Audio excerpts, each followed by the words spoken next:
Emily, you have just sent me down two rabbit holes with Mount Shasta and the Appalachians. Let's do Appalachia first. I wasn't able to actually astral project to the Appalachian Mountains. First of all, it's too vast, there's too much of it.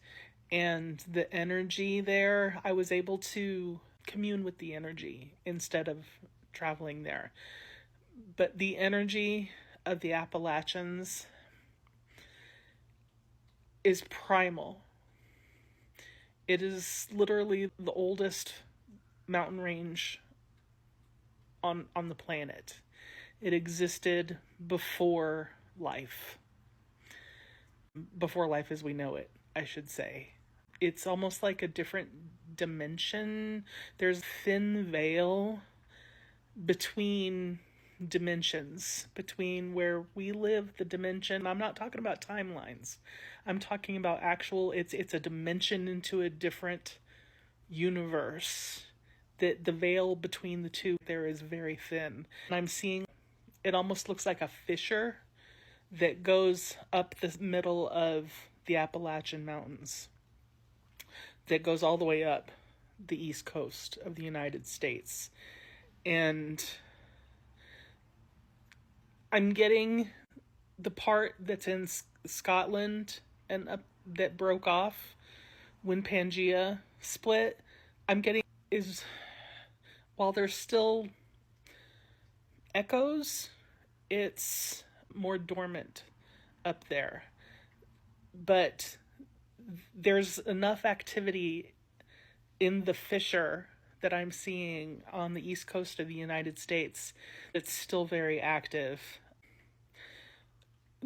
People talk about it like it's the spookiest thing, and there's things there, and people try to satisfy their need for spooky movies and stuff like that, or their need to be frightened because people love to be scared because it makes them feel alive. And the things that they do, they're turning it into a parlor trick. They're turning it into a joke. And the way they treat the Appalachian Mountains is very disrespectful now. They don't approach it with respect. They just look to be scared. That is when those elements are attracted to you. If you want to get scared, you're going to get scared, basically. So I'm not saying that stuff doesn't exist. I'm just saying certain people, the way they approach it with disrespect, they're the ones that are going to suffer the consequences. So if you go to Appalachia, approach it with the respect that it deserves. Be cautious.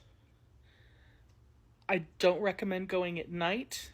The only reason why is because there are things that live in the Appalachians that don't live anywhere else. And I'm talking about not only ancient primal beings and energies that have always been there since before humanity, but also there's some badass wildlife there. Don't go at night. Also, the people that live there, the mountain people,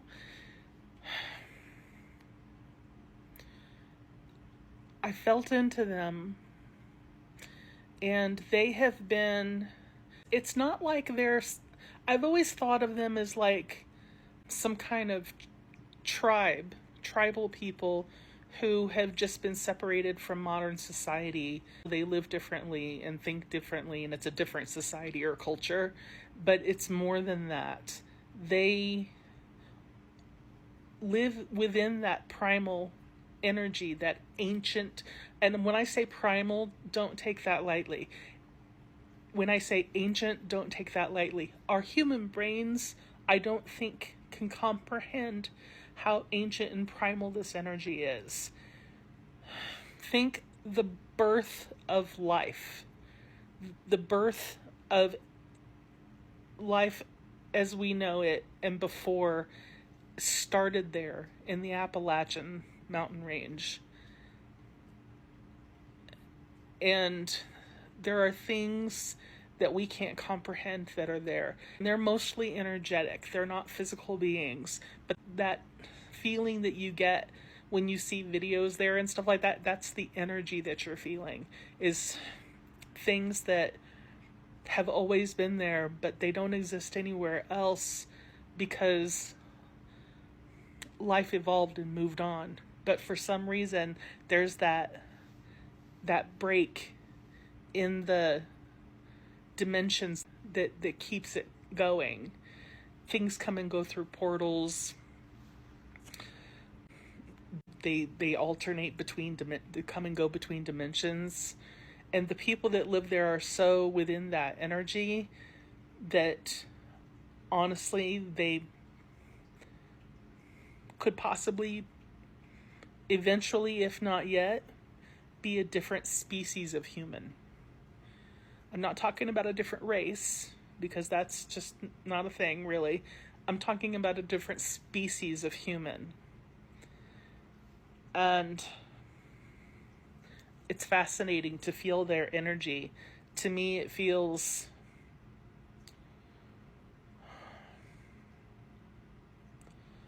again, I'm going to go with the word primal. It feels primal.